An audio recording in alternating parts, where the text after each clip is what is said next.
परमात्मा के पास एक भगत गया। उसने परमात्मा से पूछा, परमात्मा, हे प्रभु, आप अक्षुण्ण शांति आनंद के भंडार, आपके पास ये आनंद, ये शांति मांगने के लिए कौन कौन आया?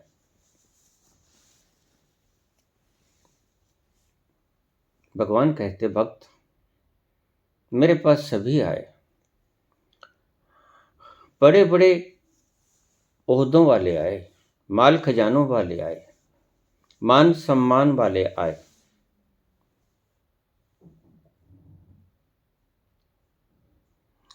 बड़े बड़े कलाओं वाले, कलाओं में निपुण व्यक्ति आए।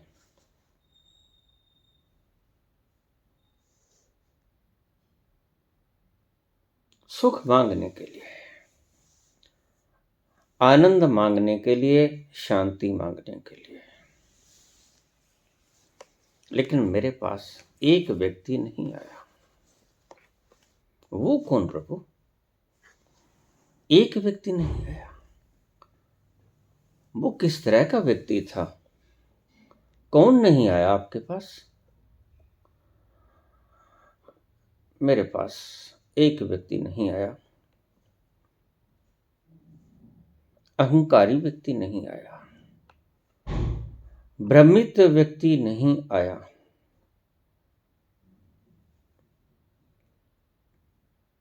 जिसको भ्रम था कि मैं तो सुखी हूं ही, वह नहीं आया।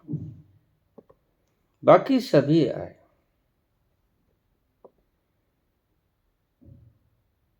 जिसको ये भ्रम पड़ गया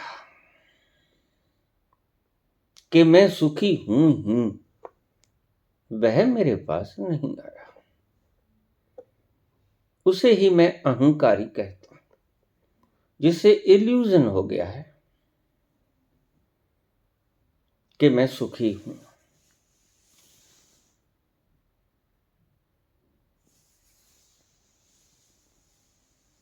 दो तरह के आनंद होते हैं। एक थोपा हुआ आनंद। हिरण्यकश्यप की कहानी, प्रहलाद की कहानी हमें यही कहती है। मैं ही हूं खुदा, मैं ही हूं परमात्मा। मत करो नारायण की उपासना, प्रहलाद से कहा। मेरी उपासना करो, मैं ही भगवान हूं, मैं ही परमात्मा हूं, मैं ही सर्वशक्तिमान हूं, मैं ही हूं, दूसरा कोई नहीं है। ये अहंकार की उद्घोषणा थी।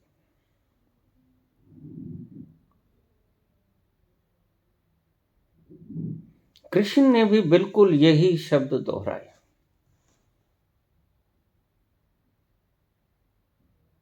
उपनिषद के ऋषियों ने भी बिल्कुल यही शब्द दोहराए। अहम ब्रह्मस्मि, अनल हक, शिवोहम, मैं ही परमात्मा। दोनों के वाक्य एक, शब्द एक, लेकिन भीतर की प्रज्ञा बिल्कुल जुदा, अलग अलग।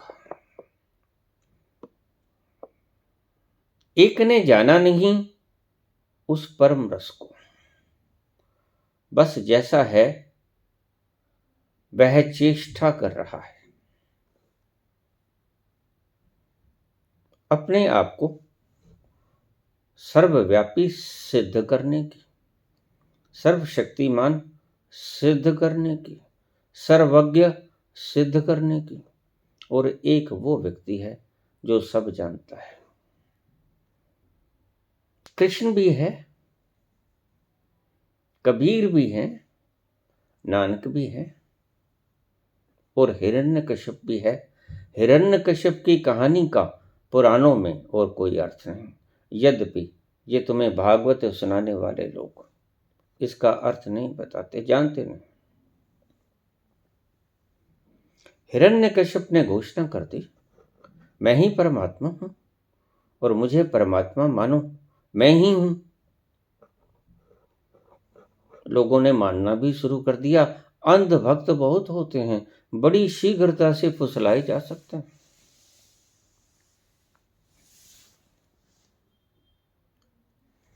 जनता तो पहले से ही तैयार बैठी थी, बस हिरण्यकश्यप ने कहा और उन्होंने मान लिया, पूजा करने लगे।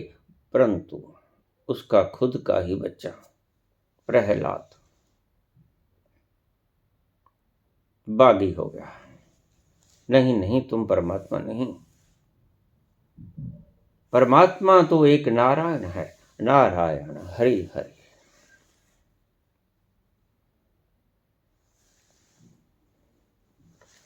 बड़ी चेष्टा की।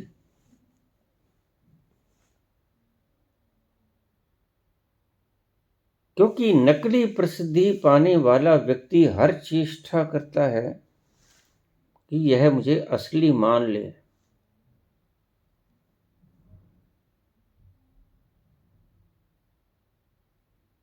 लेकिन नकली हीरा कभी असली होता नहीं। वह खुद भी जानता है कि मैं असली हीरा नहीं हूं, यद्यपि असली दिखने की चेष्टा में दूसरों को मनाने की चेष्टा करता हूं। मेरे सारे आयोजन मैं परमात्मा हूं, दूसरा ये मान ले और सारी दुनिया भी मानने लग जाए कि तुम परमात्मा हो। बड़े मजे की बात है कि तुम परमात्मा हो नहीं जाओगे। और अगर तुम वास्तव में परमात्मा को उस तल से छू लिए तो सारी दुनिया भी नकार दे कि तुम परमात्मा नहीं हो। मंसूर ने यही कहा, अनल हक। उसे काट दिया गया। सारी दुनिया भी कहे कि तुम नहीं हो, लेकिन जिसने वास्तव में वो तल छू लिया वो हो ही गया। फिर कोई माने ना माने, इसमें कोई फर्क नहीं पड़ता। सत्य कभी नहीं कहता कि मुझे मानो। परमात्मा ने कभी कहा? परमात्मा इतना मौन है, परम मौन, कभी अपनी उपस्थिति जताता नहीं। परमात्मा कभी अपनी उपस्थिति को प्रकट नहीं करता, इतना मौन, इतना शांत। और जो इतना मौन हो जाए और जो इतना शांत हो जाए, जो इतना निशब्द हो जाए, वो ही तो परमात्मा हो सकता है। इसलिए बुद्ध को हमने नाम दिया तथागत। जैसे आया वैसे ही चुपचाप चला गया, पता भी ना चला कि कोई आया था, पता भी ना चला कि कोई आके चला गया। तथागत अपनी उपस्थिति दर्ज ही न कराई। बस यही फर्क है बुद्ध में और अहंकारियों में। हिटलर अपनी मौजूदगी का एहसास कराता है सारी दुनिया को। सारी दुनिया मुझे मान ले, मैं हूं और मैं ही हूं। लेकिन ईश्वर है और ईश्वर ही है और सब जगह ईश्वर है और सब ईश्वर है और ईश्वर ही सब कुछ है। उसके बावजूद भी अपनी मौजूदगी को सिद्ध करने की चेष्टा नहीं करता। वो मौजूद है। जो चेष्टा करता है कि मैं ये हूं, समझ लेना कि उसकी चेष्टा के पीछे कुछ न कुछ दुष्प्रचार काम कर रहा है।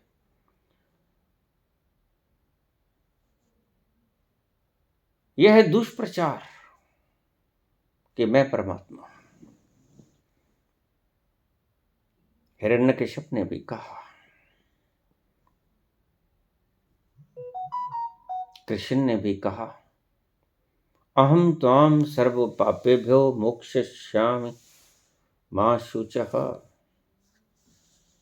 मैं तुझे सब पापों से मुक्त कर दूंगा, मेरी शरण में आ जा, मैं ही हूं सुख का दाता, आनंद का दाता, शांति का दाता। उस शीतलता को प्रदान करता सिर्फ मैं और सिर्फ मैं हूं।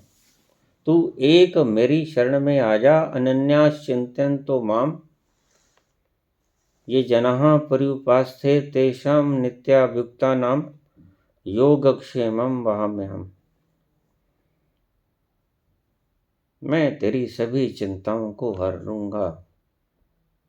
अनन्य भाव से तू सिर्फ मेरी ही शरण में आ जा, अनन्यास चिंतयन्तो माम। तू सिर्फ मेरी शरण पकड़ ले। मैं ही हूं परमात्मा, मैं ही हूं आनंददाता, मैं ही हूं शीतल को प्रदान करने वाला। यही बात हिरण्यकश्यप ने कही। बातें दोनों की समान,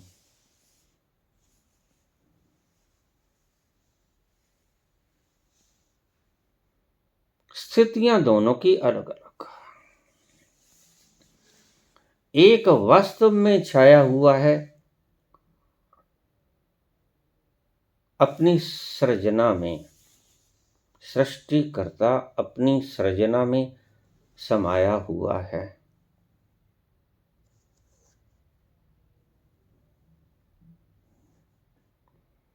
स्थिर दिखने वाली दीवार के भीतर कितनी हलचल चल रही है आप जानते ही नहीं। यद्यपि आपको स्थिर नजर आती है, लेकिन उसके भीतर के अणु के भीतर ऐसी तेज गतिविधि हो रही है, इलेक्ट्रॉन, न्यूट्रॉन, प्रोटॉन, कि आप अंदाजा भी नहीं लगा सकते।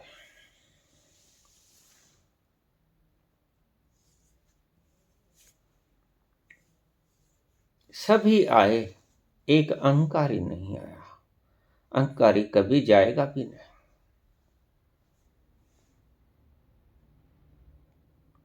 और जो लोग कहते हैं कि हम आस्तिक हैं, हम परमात्मा को ढूंढ रहे हैं, वह आस्तिक है नहीं। क्योंकि वो गया कहाँ है, दूर तो कहीं है ही नहीं। वह आपका ही स्वभाव है, आपका ही अंतस्थल है, आपका ही स्वरूप है, कहीं नहीं गया। उसके लिए घोषणा करने की आवश्यकता नहीं, उसमें तो स्नान करना होता है।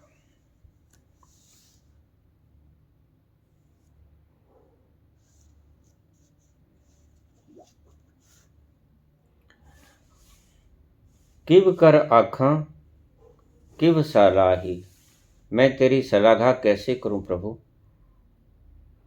और कैसे मैं तेरे बारे में बखान करूं।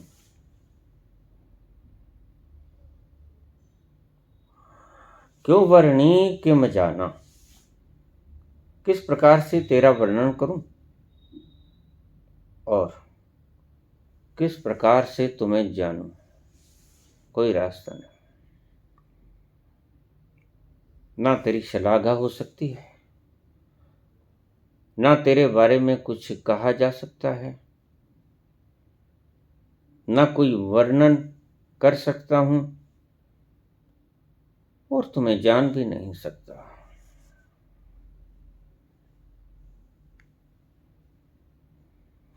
नानक आखण सबको आखै, एकद एक स्याणा। बाबा कहते हैं कि कहने को तो सभी एक दूसरे से अपने आप को स्याना कह रहा है। नानक आखण सबको आखै, एक दू एक स्याना, एक से एक स्याना अपने आप को कह रहा है खुद, मैं परमात्मा हूं, हिरण्यकश्यप की तरह।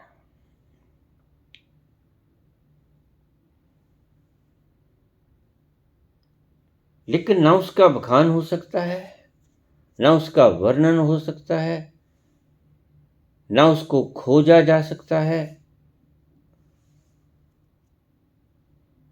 ना ही उसके बारे में किसी प्रकार की सूचना दी जा सकती है।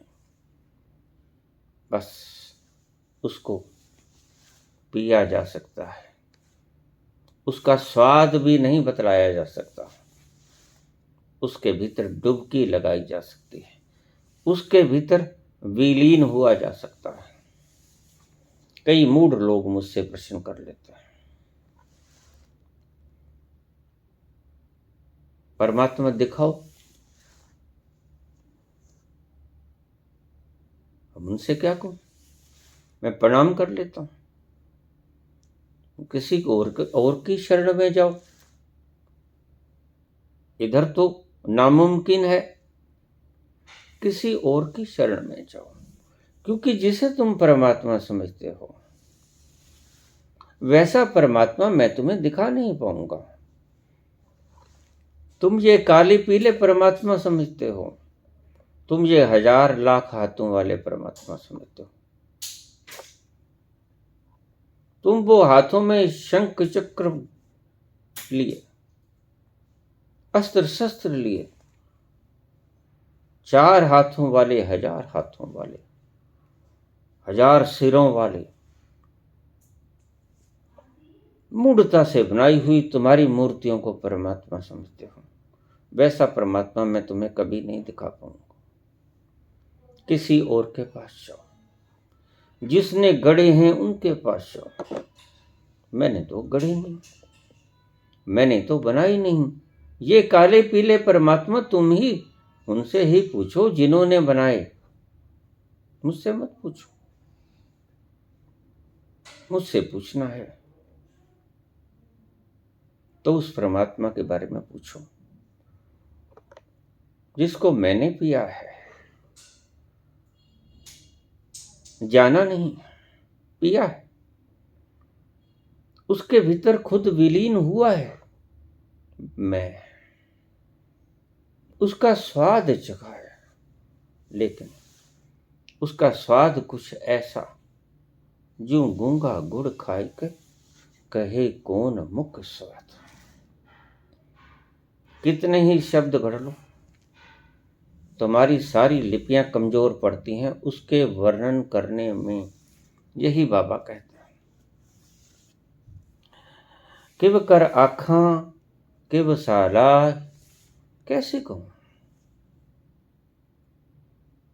क्या है ढंग, क्या है रास्ता, क्या है साधन हमारे पास कि मैं तेरे बारे में कुछ कह दूं भगवान। किव कर आखा किव साला। अभी कल ही मेरे पास एक कमेंट आया, मेरे ही किसी प्रेमी का, बाबा एक बात को आप कई कई बार कह देते। मैंने कहा अगर कई कई बार कहने से भी आप समझ जाओ तो शुक्र, तो धन्य है। अगर एक एक बार को इतनी इतनी बार कहने से भी आप समझ जाओ तो भी शुक्र है। समझाने का तरीका है। बुद्ध एक बात को 3 बार बोलते थे, एक ही बात को सेम 3 बार बोलते हैं। लोगों को पता नहीं कि वो 3 बार क्यों बोलते हैं। 3 बार बोलने से वो बात आपके भीतर एक मंत्र बन जाती है, और जो चीज मंत्र बन जाती है वो मन के भीतर उतर जाती है, और मन के भीतर जो उतर जाता है वह आपका धन हो जाता है, वह आपकी संपत्ति हो जाती है। हमें ज्यादा बार बोलना पड़ता है, ज्यादा वक्त लगता है। लोग कह देते हैं बाबा वीडियो बड़ी लंबी हो गई, बातें इतनी की, कही गई सिर्फ 2-4 बातें। मैंने कहा ये भी तुम गलत कहते हो। बातें इतनी की, कहा कुछ भी नहीं गया, सच पूछो तो ये 2-4 बातें भी तुम्हें लगती हैं कि कह दी गई, वास्तव में कहाँ कहीं गई। कहा तो कुछ नहीं जा सकता, उस परमात्मा के बारे में क्या कहोगे, कैसे कहोगे। क्या है ढंग तुम्हारे पास, तुम्हारी लिपियां बेकार, तुम्हारे साधन बेकार, तुम्हारे शास्त्र बेकार, तुम्हारे पंडित बेकार, तुम्हारे शास्त्रज्ञ बेकार, तुम्हारे गुरुजन बेकार, उसके बारे में क्या कह पाओगे।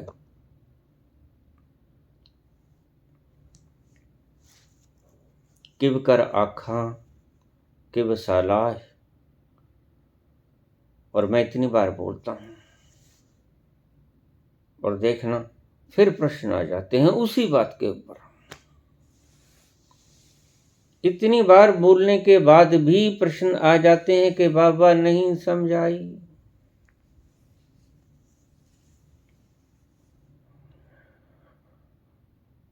एक कमेंट मेरे पास आया कि बाबा मैंने आपकी ये वीडियो 100 बार सुन ली, कुछ कुछ समझ आई।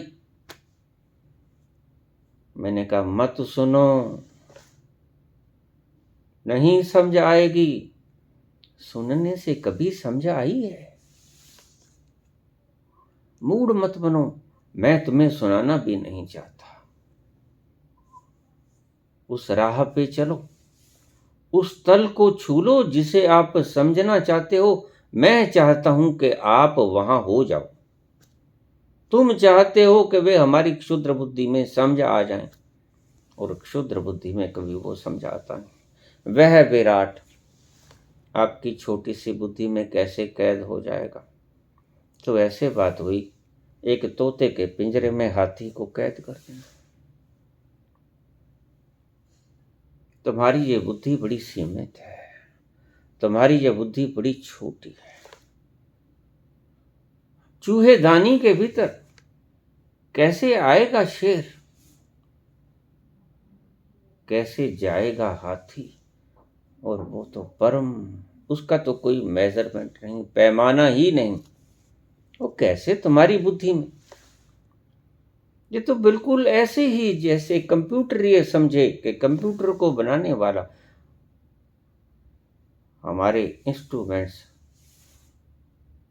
के भीतर फिट हो जाए। हो जाओगे आप फिट। ऐसे ही परमात्मा ने आपको बनाया, लेकिन आप ये समझते हो कि वो हमारे भीतर हमारी बुद्धि में आ जाए। यही मूर्खता सदा से मूर्ख लोग करते रहे और कभी कामयाब नहीं होंगे, ना हुए हैं ना कभी होंगे। सदा से तुमने कोशिश की है उसे समझने की, समझ वो आता नहीं, जक मार के रह जाते हो।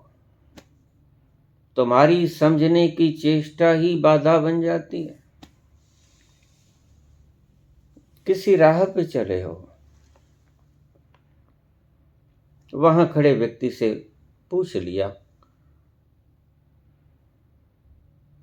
कि मैं फला शहर जाना चाहता हूं, कौन सी सड़क जाएगी, मार्ग कौन सा है।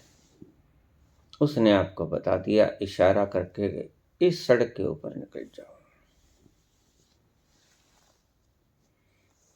आपने उस सड़क को समझना नहीं है, आपने उस सड़क पर चलकर वहां पहुंचना है। यही दुविधा है। आपके गुरु आपको यही समझा रहे हैं, यही आप समझने की चेष्टा कर रहे हो। तुम सिद्धांतों को, तुम व्याख्याओं को,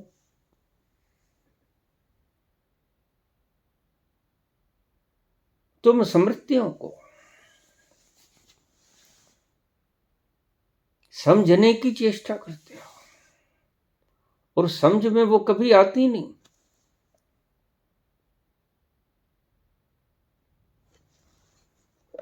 समझ में आता है सिर्फ संसार, समझ में आता है सिर्फ संसार के सिद्धांत, इन्वेंशंस।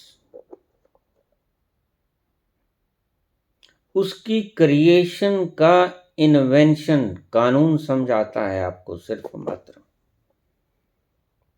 लेकिन how he created the world, संसार उसने बनाया कैसे, ये ना कभी समझाया, ना कभी समझ आ पाएगा। ये ध्यान रखना। साइंटिस्ट सब कुछ खोज लेंगे, आज नहीं कल, कल नहीं लाखों करोड़ों अरबों वर्ष बाद, लेकिन एक बात को कभी नहीं खोज पाएंगे कि ये ईश्वर ने संसार बनाया कैसे, how he created this universe. यह प्रश्न सदा ही अनसुलझा रह जाएगा, अनसॉल्व्ड क्वेश्चन, और तुम बुद्धि में इसे समझना चाहते हो। बस यही बेकार की कोशिश आप सदा से कर रहे हो। मैं कहता हूं आप संसार को ही समझ नहीं सकते, और संसार को रचने वाले परमात्मा को कैसे समझ पाओगे। जैसे कंप्यूटर आपको कभी समझ नहीं पाएगा, ऐसे ही तुम परमात्मा को कभी समझ नहीं पाओगे। कंप्यूटर अपने ही सिद्धांतों को नहीं समझ पाता कि इस मनुष्य ने मुझे बनाया कैसे, ये जोड़ तोड़, ये तारें, ये सभी ऑर्गन्स, ये इंस्ट्रूमेंट्स इकट्ठे करके कैसे कैसे इसने संरचना करके मुझे उत्पन्न कर दिया। कंप्यूटर कभी नहीं बता पाएगा, रोबोट ये कभी नहीं बना पाएगा, बता पाएगा। चेष्टा सदा से करेगा, समझ कभी नहीं पाएगा। यही चेष्टा बुद्धुओं की सदा से रही है। और एक बात को ध्यान से सुन लेना, जैसे ही आपने ये चेष्टा छोड़ी कि उसने परमात्मा को कैसे बनाया, उसने परमात्मा को क्यों बनाया, वह कौन, क्या करता, कहाँ रहता, जैसे ही तुमने ये जानने की चेष्टाएं समाप्त कर दी, यानी जैसे ही आपने तोते के पिंजरे में हाथी को कैद करने की चेष्टा बंद कर दी, वैसे ही तुम पाओगे कि मुक्त हो गए, मुक्ति की तरफ एक कदम उठा। क्योंकि आप व्यर्थ के कामों में उलझे हुए थे, अपनी शक्ति को उलझाए हुए थे। अब तुम्हारी वो शक्ति जो कि व्यर्थ के काम में व्यय हो रही थी, यह सही दिशा में लगेगी। आपको किसी ने रास्ता बता दिया, आप उस रास्ते को विश्लेषित करते रहो। आपको उस रास्ते पे चलना होगा। आप उस रास्ते में क्या क्या आएगा, कहां कंकर, कहां पत्थर, कहां कांटा, करते रहो, वहीं बैठे रहोगे, सोचते रहोगे।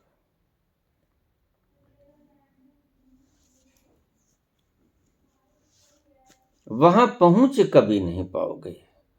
किव कर आखा किव सालाही, कैसे तेरी शलाघा करूं, कैसे तेरी उपासना करूं, कैसे तेरी तारीफ करूं, कैसे कहूं तेरे बारे में, क्यों वर्णी किव जाना, कैसे वर्णन करूं तेरा, और कैसे जानूं तुझे। अब ये बाबा अच्छी तरह से जानते हैं तो कह पाते हैं कि नहीं बताया जा सकता। वेदों ने झक मार ली, आखिर में कहा नीति नीति न इति न इति। इतना नहीं है भाई, इतना नहीं है, इतना नहीं है जो हमने बोला, नहीं कहा गया, नहीं बांधा गया शब्दों के इस परिभाषा में।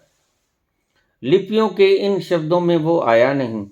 यह बिल्कुल चूहे के पिंजरे जैसा, तोते के पिंजरे जैसा हुआ, जैसे मैंने उसे कैद करने का प्रयत्न किया हाथी को। नहीं हुआ, होगा भी नहीं। किव कर आखा किव सा लाही, क्यों वरणी किव जाना।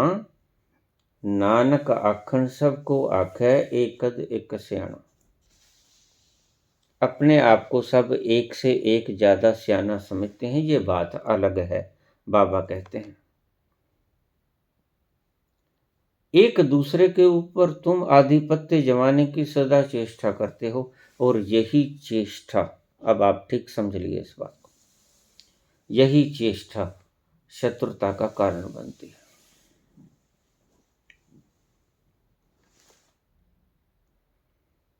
पत्नी पति के ऊपर अपनी श्रेष्ठता सिद्ध करने को है, पति पत्नी के ऊपर अपनी श्रेष्ठता सिद्ध करने को है। राजा प्रजा पर अपने आप को श्रेष्ठ सिद्ध करना चाहता है, प्रजा राजा के ऊपर अपनी श्रेष्ठता सिद्ध करना चाहती है। हमने आपको वोट दिया तो आपको राजगद्दी मिली। राजा कहता है कि मैं राजा बनने के योग्य था, तो आपने मुझे वोट दिया, अब कौन फैसला करे। झगड़े का मुख्य कारण ये।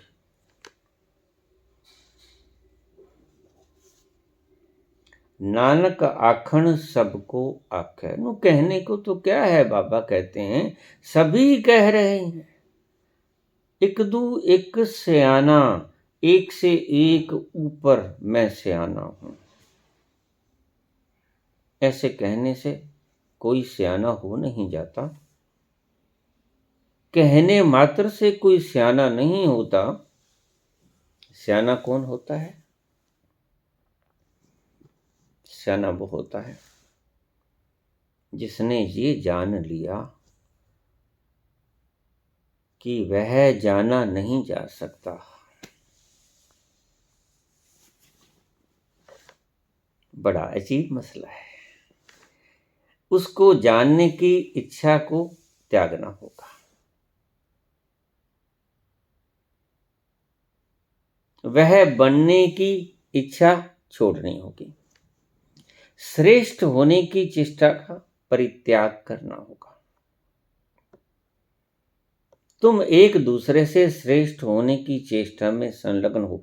सारी धरती के लोग एक दूसरे पे अपनी श्रेष्ठता को सिद्ध करने के प्रयास में जुटे हुए हैं, इसलिए सारी धरती दुखी है। हिटलर चाहते हैं मैं श्रेष्ठ हूं, दुनिया मान जाए।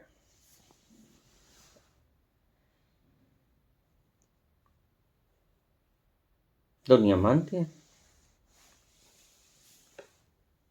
हिटलर को सुसाइड करना पड़ता है। पुतिन कहते हैं आज के मैं श्रेष्ठ हूं, दुनिया मान जाए। जेलेंस्की कहते हैं कि मैं श्रेष्ठ हूं, या दुनिया मान जाए। करो अटैक। लेकिन बाबा कहते हैं कि इस ऊहापोह में, इस श्रेष्ठता को सिद्ध करने में दोनों ही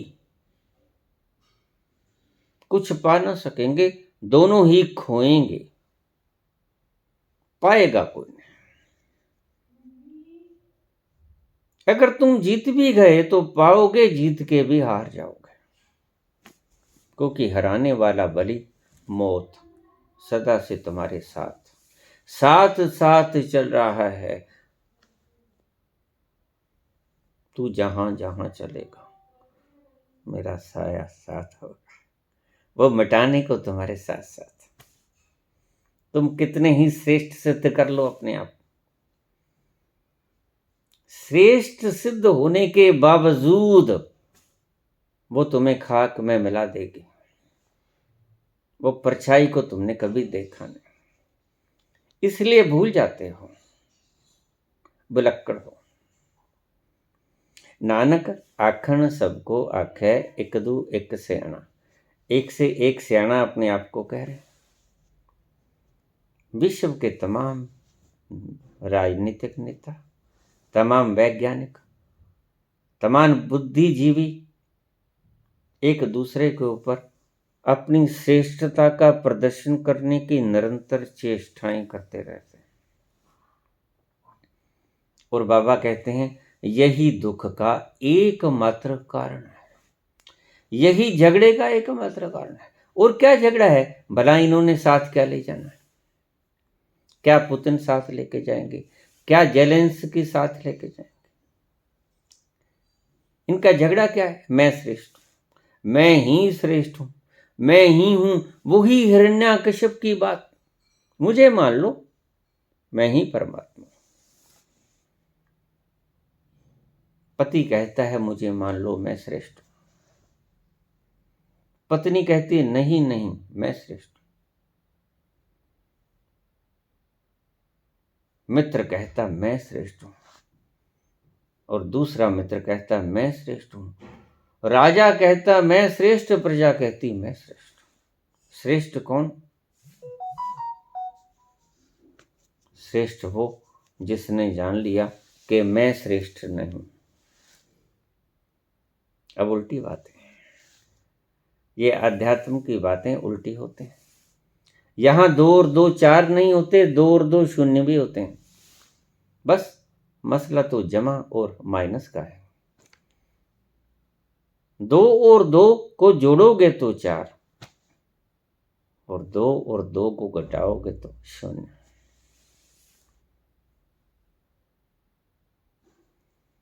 तो बाबा कहते हैं कि तुम 4 नहीं हो, तुम 0 हो, तुम हो ही नहीं।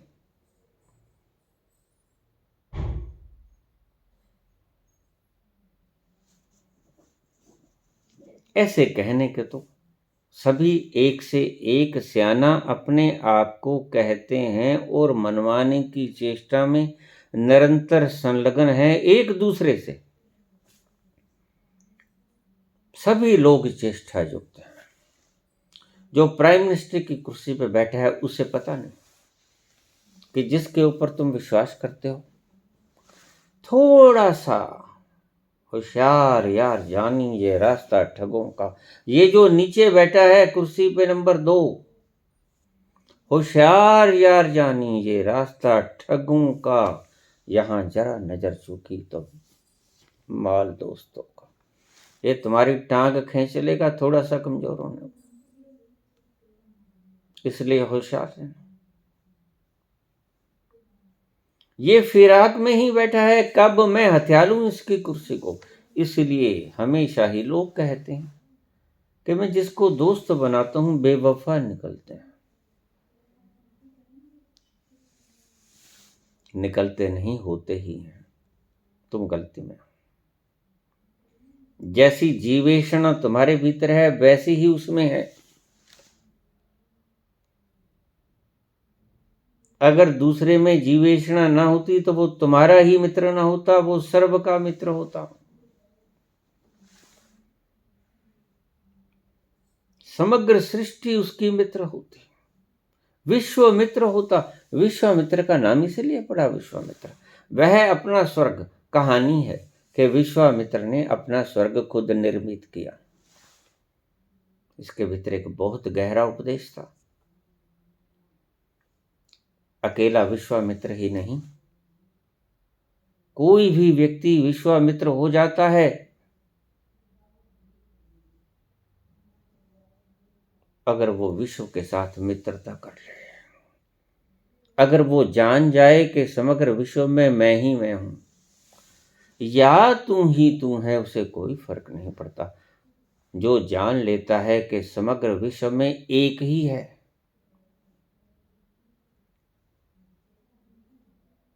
वह विश्वामित्र हो जाता है।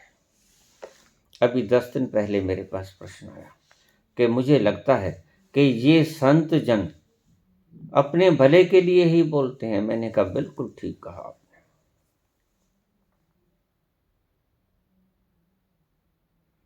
संत वो ही है जो अपने भले के लिए बोले हैं, और शायद तुम उसकी पृष्ठभूमि को नहीं जानते। संत वो है जो अपने भले के लिए बोलता है, और दूसरे तो तुम भूल गए कहने। संत वो है जो अपना होना समग्र विश्व में जानता है, तो किसका भला किया उसने। इसलिए जो थोड़ा सा अपने भीतर उतरना शुरू हो जाता है वो समाज सुधारक हो जाता है, वो सेंसिटिव हो जाता है, उससे दूसरों का दुख देखा नहीं जाता। मेरे पास बहुत व्यक्ति आ जाते हैं, कहते बाबा क्या करें, दूसरों को भूखे मरते देख के रहा नहीं जाता, आत्मा कंपती है, दुख होता है। मैंने कहा शुभ, अति शुभ, तुम उस धरातल की तरफ खिसकना शुरू हुए जहां सर्व एक में समा जाता है, जहां एक ही बचता है सर्व समाप्त हो जाता है। गहरे शब्द हैं, आनंद से सुनने की चेष्टा करना तो हृदय में उतर जाएंगे। विश्वामित्र अपने लिए सोचता है और विश्व का मित्र हो जाता है, यानी अपना मित्र हो जाता है, यानी विश्व में एकाकार हो जाता है। और जब तुम अपने उस अंतिम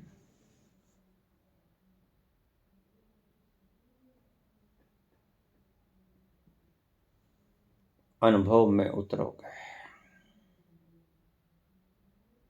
तो पाओगे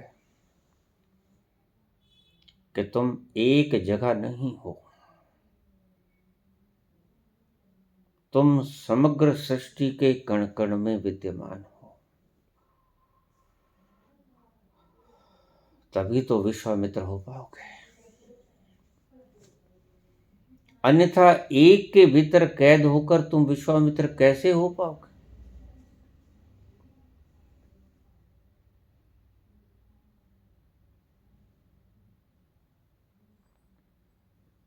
बोधि धर्म थोड़ा गहरे उतरे। एक गांव में भिक्षा मांगने जाया करते बुद्ध स्वयं। बोधि धर्म कहने लगे, आप आज से बाद कष्ट मत करना, मैं जाऊंगा। नहीं नहीं, तुम नहीं जाओगे, बुद्ध बोले। नहीं, मैं जाऊंगा। वहां के लोग बहुत परेशान हैं, वहां के लोग तुम्हें गालियां निकालेंगे। कोई बात नहीं, मैं जाऊंगा भिक्षा मांगने, गालियां ही निकालेंगे, पत्थर तो नहीं मारेंगे। नहीं नहीं, वो तुम्हें पत्थर भी मार सकते हैं। कोई बात नहीं, पत्थर ही मारते हैं, मार ही तो नहीं डालते। तुम नहीं जानते, वो तुम्हें मार भी सकते हैं। कोई बात नहीं, मार ही देंगे। बड़े अच्छे लोग हैं जो गाली निकालते हैं, पत्थर नहीं फेंकते। बड़े अच्छे लोग हैं जो पत्थर ही फेंकते हैं, पत्थर ही मारते हैं, मार ही नहीं डालते। बड़े अच्छे लोग हैं जो मार ही डालते हैं। और ये अंतिम पिंजरा जो मेरे लिए बाधा था उसको समाप्त कर देते हैं। कितना अच्छे लोग हैं। बुद्ध ने सिर पर हाथ रख दिया, आशीर्वाद, जाओ तुम योग्य हुए, आज से बाद मैं नहीं जाऊंगा, तुम योग्य हुए। मार ही देंगे तो ये अंतिम बाधा शरीर के रूप में जो मुझको शरीर में बांधे पड़ी है वो भी समाप्त हो जाएगा। इसलिए जो इस संसार से मुक्त हुआ उसे मुक्त कहा गया। और जिसने सब कुछ समेट दिया, सब कुछ विनष्ट कर दिया, सारी बाधाएं, सारे बंधन तोड़ दिए, उसे मोक्ष कहते हैं। मुक्ति और मोक्ष में इतना सा ही फर्क है।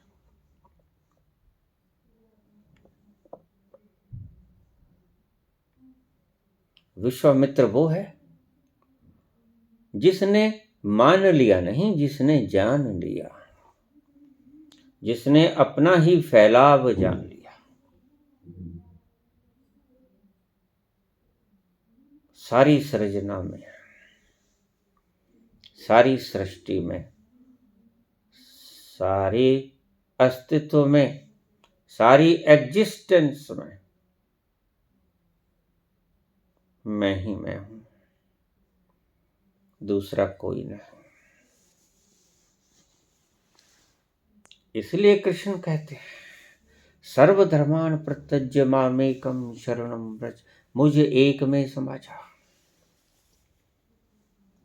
मान के नहीं बोलते, जान के बोलते हैं। मुझ एक में समा जा, मैं एक हूं, यहां दूसरे के लिए कोई जगह नहीं। दूसरा तुम्हारी पैदाइश है, ये तुम्हारी पैदाइश है और नकली पैदाइश है, और इसे समाप्त करना पड़ेगा।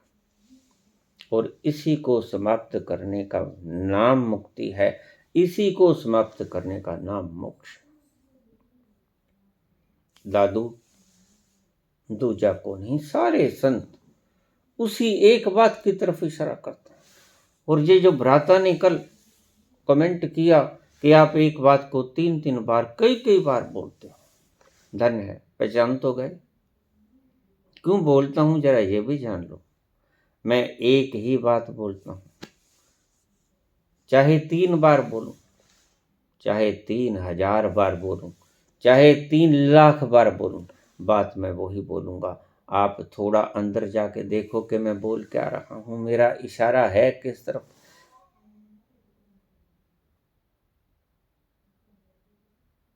ये तीर का निशाना जाता किधर है, ये देखो। सदा से बोलता हूं, और इसलिए बोलता हूं कि तुम्हें पूछना न पड़े। फिर भी व्यक्ति नहीं समझे तो पूछते हैं, कोई बात नहीं, मेरा तो काम ही यही है।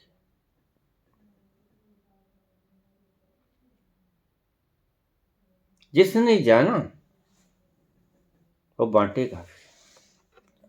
कहां समा पाएगा इतना आनंद। छलक जाएगी गगरिया बड़ी सीमित है,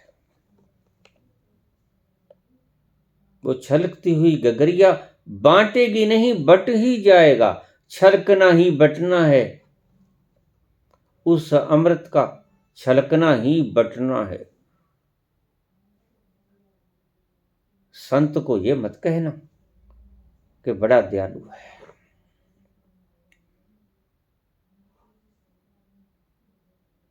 विशुद्ध रूप से, निष्कपट निष्काम रूप से बांटता है।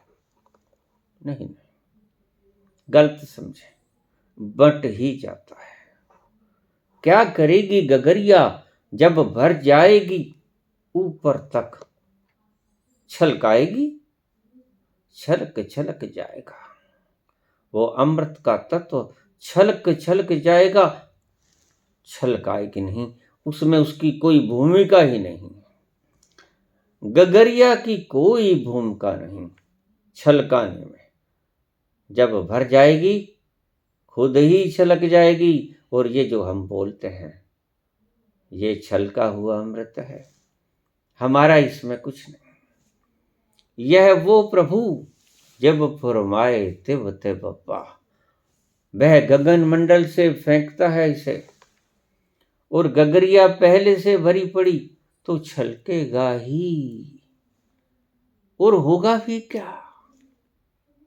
और दूसरा कोई रास्ता ही नहीं है, क्योंकि भीतर समाने को कुछ नहीं बचा। देयर इज नो स्पेस, कोई खाली जगह नहीं है, कोई खाली स्थान नहीं है। छलकना पड़ेगा ही।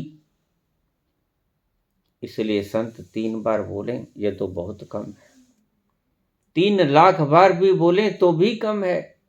उसकी महिमा ही इतनी बार है कि कहां कही जाती है। किव कर आखां किव सलाही,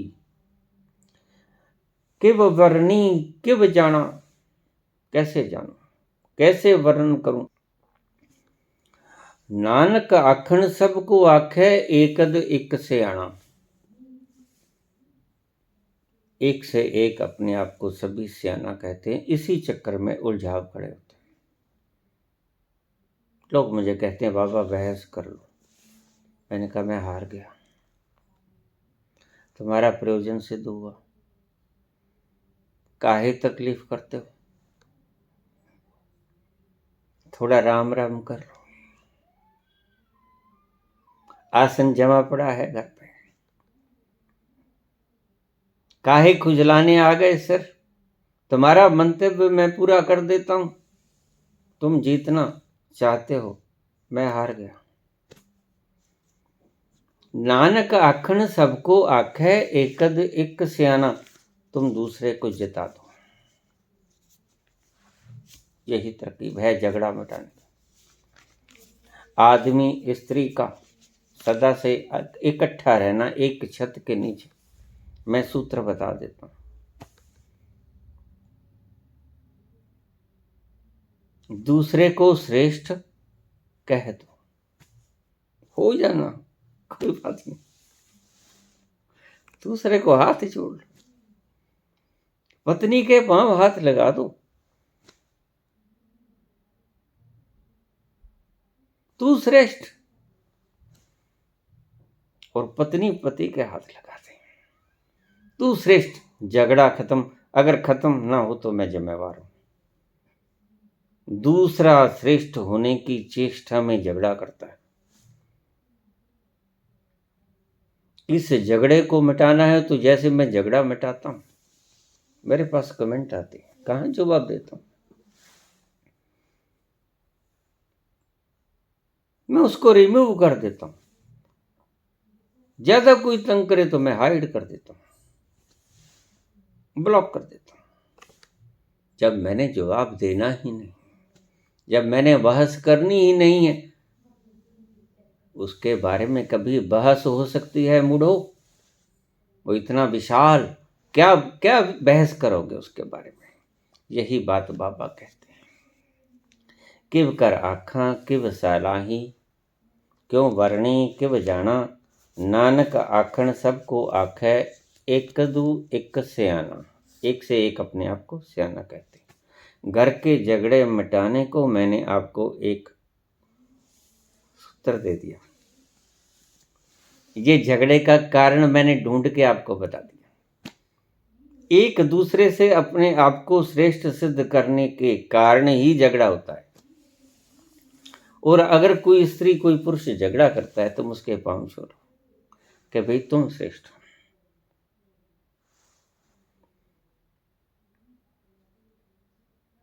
मैं कुछ नहीं, तुम सब कुछ हो, प्रणाम, तुम जीते, मैं हारा, मैं हारा, मैं हारी, तुम जीते। देख लेना, झगड़ा तत्क्षण मिट जाएगा। आजमा के देखो। बड़ा साहब एकद एक सियाना है, एक से एक सियाना बनता है, साबित करने की चेष्टा करता है। और इसीलिए इतने झगड़े हैं संसार में। अगर आज एक व्यक्ति जो पागल हुए जाता है अपनी श्रेष्ठता सिद्ध करने के लिए तोहफे बरसा रहा है, गोले बरसा रहा है, विनाश कर रहा है, उसकी सृष्टि का इस विनाश करने वाले व्यक्ति ने का जर्रा भी नहीं बनाया। विनाश कर रहा है, विनाश करना जानता है, किस लिए? श्रेष्ठता सिद्ध करने के लिए। लेकिन आगे दूसरा भी तो छाती ताने खड़ा है, वहीं झगड़ा खड़ा हो जाता है। दूसरा निभ जाए, ठीक है भाई, तुम श्रेष्ठ हो, तुम श्रेष्ठ हो, हमने हार मान ली। ये हार ही तो मानी नहीं जाती। हार ना मानना कलह पैदा करता है। दूसरे को श्रेष्ठ मान लेना शांति पैदा करता है। इस बुनियादी सूत्र का मैंने कारण भी बता दिया झगड़ों का, और उसका हल भी बता दिया। यहाँ हमारी मंडी में एक प्रभु दयाल नाम का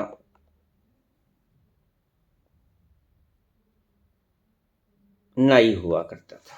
वो अक्सर गौशाला मंदिर में जाते, मैं भी रोज जाता। हम कुछ ही आदमी थे जो रोज जाते थे और वहां देर तक बैठे रहते थे।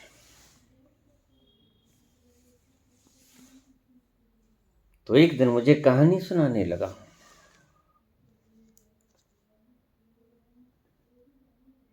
कि कल मेरे पुत्र में हनुमान आ गया।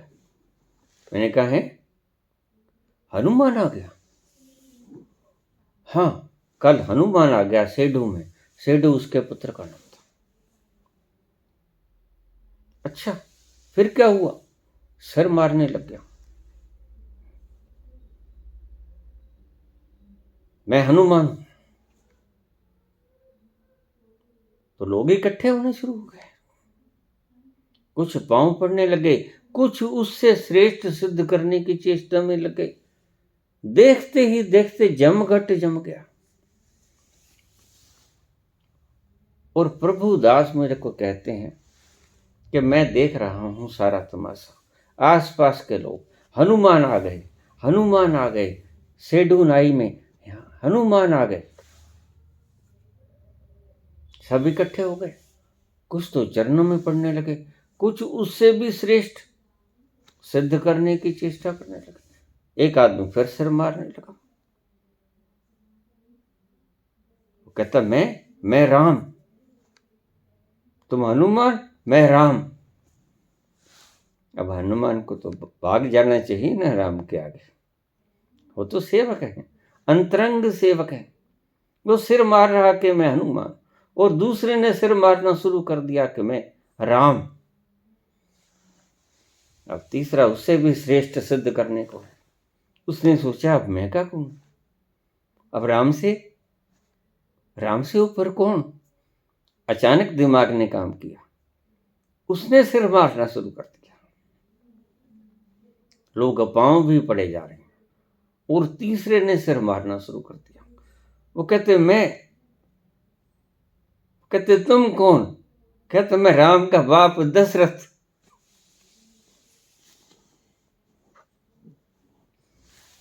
बड़ा काम खराब हुआ।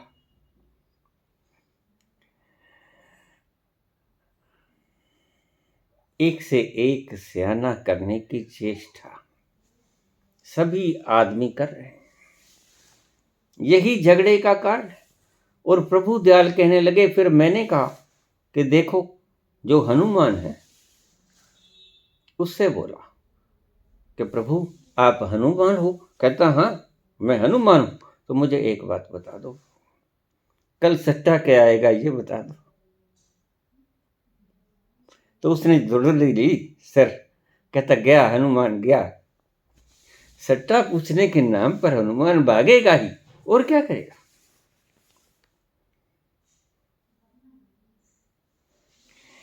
नानक आखण सबको आखे, एकद एक सियाना। एक से एक अपने आप को सियाना कहता है, होता नहीं। वड्डा साहब वड्डी नाई, वह महान मालिक, वह साहब बड़ा मालिक है। पारावार नहीं उसका, परवरदिगार, रहमो रहीम, करमो करीम। वड्डा साहब वड्डा नाम, उसका नाम भी बड़ा है। वो साहब भी बड़ा है, दयालु है। आनंद का भंडार, मस्ती का सरोवर, खुशी का खजाना। बड्डा साहब वड्डी नाय, उसकी बड़ाई भी बड़ी है, उसका नाम भी बड़ा है। वो साहब बड़ा है, वो परवरदिगार बड़ा है। कीता जाका होवे। तुम सारी उम्र टक्करे मारते रहते हो, मैं बड़ा, मैं बड़ा, मैं श्रेष्ठ। तो बाबा कहते हैं कोई श्रेष्ठ नहीं, जिसे वो श्रेष्ठ बनाए वो ही श्रेष्ठ है। कितना जाका होवे। तुम्हारे करने से, तुम्हारे मानने से, तुम्हारी बड़ी पदवियों को ग्रहण करने से तुम बुद्धू से बुद्ध नहीं होते। जिस बुद्धू को वो बुद्ध करना चाहता है वो ही मात्र बुद्ध होता है। किता जाका होवे। वह जो करता है उसके करने से बुद्धू बुद्ध होता है, उसके करने से बड़ा बड़ा होता है। छोटे से बड़ा वो करे, वो विशाल बना देता है, उसकी कृपा हो। सच्चा साहब जे नदर करे ते कागो हंस करे। काले काम को वो सफेद हंस बना देता है, जिस पर वो मेहरबान होता है। लेकिन तुम्हारे करने से सब कुछ नहीं होगा, तुम्हारे सोचने से सब कुछ नहीं होगा, उसके करने से और उसके सोचने से कुछ भी हो सकता है। किता जाका होवे। तुम तो सदा ही ये सोचते हो कि मेरे ही करने से सब कुछ होता है, यही भ्रांति है। और बाबा नानक कहते हैं कि इसी भ्रांति को तुम जिस दिन तक नहीं तोड़ पाओगे तब तक सुख की एक भी कणी तुम्हारे पास नहीं आ पाएगी। सरोवर की बात छोड़ो, सागर की बात छोड़ो, खुशियों के समूह की, उस मदमस्ती के आलम की बात तो छोड़ दो, उस उपवन की महासुगंध की बात तो छोड़ो, उस सरोवर के, उस सागर के महा आनंद और करुणा की बात तो छोड़ो। तुम एक जर्रा भी ना बना पाओगे आनंद का अपने भीतर, जब तक वो नहीं चाहता, जब तक उसकी नजर नहीं होती। कीता जाका होवे। वह अगर करेगा, वह अगर चाहेगा तो होगा। उसके चाहने के बिना तुम कुछ न कर पाओगे। तुम कितना ही अपने आप को बड़े समझने शुरू कर दो, लेकिन बड़े हो नहीं पाओगे जब तक कि उसकी कृपा बरसती नहीं। गुरु प्रसाद, जैसे ही गुरु का प्रसाद बरसेगा तुम निहाल हो जाओगे। तुम्हारी मेहनत से कुछ होने को नहीं, लाख उपाय कर लो, सब जगह झक मार लो, टक्करें मार लो, दीवारों के साथ लहू लुहान होके मुंह फुड़ा के वापस आ जाओगे। आखिर में उसका भाना मानना पड़ेगा। और जैसे ही तुमने उसका भाना मान लिया तैसे ही आपने उसकी तरफ कदम बढ़ाना शुरू कर दिया। नानक जे को आपे जाने। नानक कहते हैं कि जो व्यक्ति कहता है कि मैं ही हूं, मैं ही जानता हूं, मैं सर्वज्ञ हूं, मैं सर्वशक्तिमान हूं, सर्वव्यापक हूं। नानक जे को आपे जाने, अगे गया न सो है। वह उस दरबार में कभी जाता ही नहीं, वो उस दरबार में कभी शोभायमान नहीं हो पाता। अगे गया न सो है, वो आगे जा ही नहीं सकता, आगे जा ही नहीं सकता, आगे उस दरबार के सिंहासन पर, सिंहासन के ऊपर आरूढ़ नहीं हो पाता, शोभायमान नहीं हो पाता उस सिंहासन पर, जिसको खुशी कहते हैं, जिसको आनंद कहते हैं, जिसको शांति कहते हैं, जिसको एक ओंकार कहते हैं, जिसको गुरु प्रसाद कहते हैं।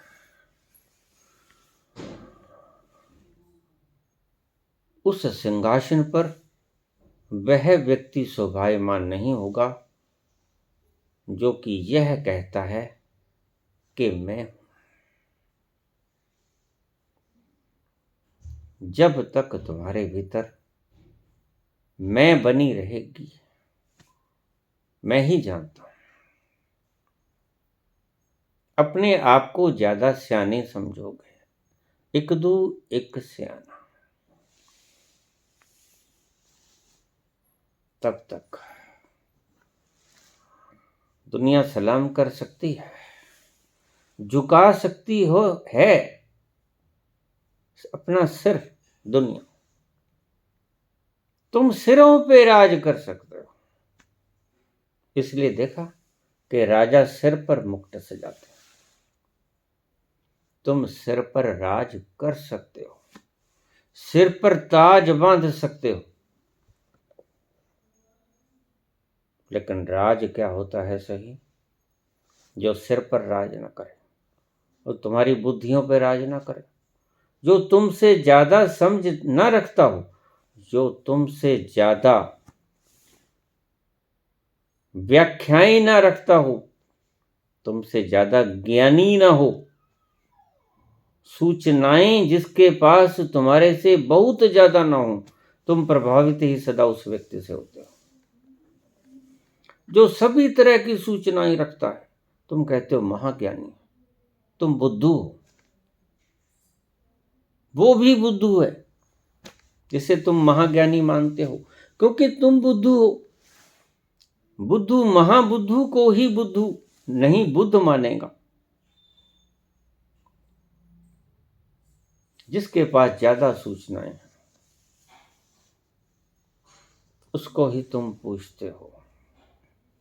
कबीर के पास ज्यादा सूचनाएं नहीं, नानक के पास ज्यादा सूचनाएं नहीं। आज देखो कितने लोग थे जो कबीर के पास उसका प्रवचन सुनने जाते थे। कितने लोग थे जो रामकृष्ण के पास उसका प्रवचन सुनने रोज जाते थे। और कितने लोग थे जो नानक के पास उसका प्रवचन सुनने रोज जाते थे। बुद्ध के पास, महावीर के पास उसका प्रवचन सुनने रोज जाते थे। कितने लोग थे? इन लोगों को खुद तुम्हारे द्वार खटखटाने पड़ते थे बताने के लिए कि तुम हो कौन। तुम इस भ्रम को त्याग दो, ये गलत है, मैंने देख लिया। तुम्हारे द्वारों पे दस्तक देते थे। गली गली, कूचे कूचे, शहर शहर, गांव गांव जाते हैं बुद्ध महावीर। लेकिन आज लाखों की भीड़ एक आदमी के पास जो जादूगरी दिखा रहा है, जो कौतुक दिखा रहा है, जो आपको गुमराह कर रहा है, उसके पास लाखों की भीड़ है। लेकिन नानक के पास कभी इतनी भीड़ नहीं रही, ना बुद्ध के पास, ना महावीर के पास। एकद एक सियाना, ये अपने आप को सबसे ज्यादा सियाना साबित करना चाहते हैं, लेकिन नानक ऐसा नहीं चाहते। नानक तुम्हें तुम्हारी बड़ाई दिखाना चाहते हैं। तुम भी बड़े हो, तुम्हारे भीतर भी बड़प्पन है। ये लोग तुम्हें बुलाकर अपने दर पर तुमको नीचा दिखाना चाहते हो। ये तुमको ऊंचा नहीं साबित करते। अपने दर पर बुलाकर, ये तुम्हारे घर नहीं जाते, तुम इनके घर पे जाते हो, लाखों की संख्या में जाते हो। लेकिन बुद्ध तुम्हारे द्वार खटखटाते हैं। नानक कहां कहां पहुंच जाते हैं, कहां मक्का मदीना, नानक वहां तक जाते हैं, करुणावश जाते हैं, तुमसे कुछ मांगते नहीं।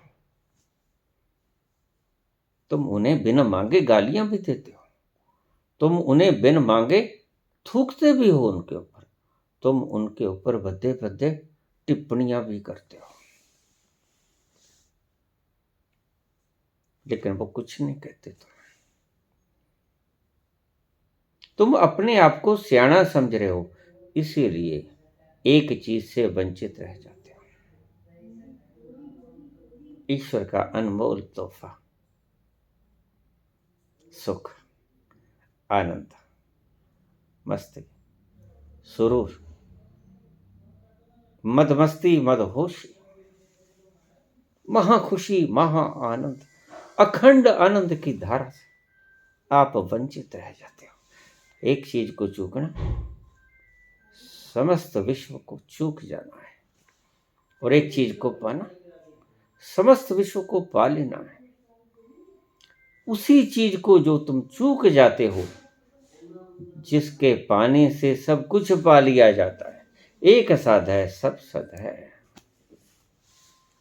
सब साध है सद जाए, उसको तुम नहीं साध पाते। मान सम्मान को साध पाते हो, अतुलनीय खजाने भर लेते हो, हीरे जवाहरातों के तिजोरियों में कैद कर लेते हो, लोगों के सिरों पर राज करते हो। लेकिन राज जिस दिन तुम कृष्ण की तरह दिलों पर करोगे, कृष्ण दिलों पे राज करते हैं, राम दिलों पे राज करते हैं, कबीर दिलों पे राज करते हैं, नानक दिलों पे राज करते हैं। और ये तुम्हारे राज जिन्हें आप दे देते हो राज, ये तुम्हारे दिलों पे राज नहीं करते, ये तुम्हारे सिरों पे राज करते हैं। इसलिए सिर पे मुकुट बांधते हैं, ये दर्शाते हैं कि हमने तुम्हारे सिरों पे राज किया है, तुम्हारे हृदयों पे राज नहीं किया। और राज तो सही वो होता है जो तुम्हारे हृदयों पर छा जाए, खुशी बन के, आनंद बन जाए, समग्र रोम रोम में समा जाए, तुम्हारे अस्तित्व में समा जाए, वही राज होता है। अन्यथा तो ख्वारी होती है, तुम ख्वार हो रहे हो सिर्फ एक चीज को न छोड़ने के कारण। वो चीज क्या है? एकद एक स्याणा, इकदू इक स्याणा। तुम अपने आप को श्रेष्ठ समझने की चेष्टा बंद करो, हार जाओ तो पाओगे कि जीत गए। धन्यवाद।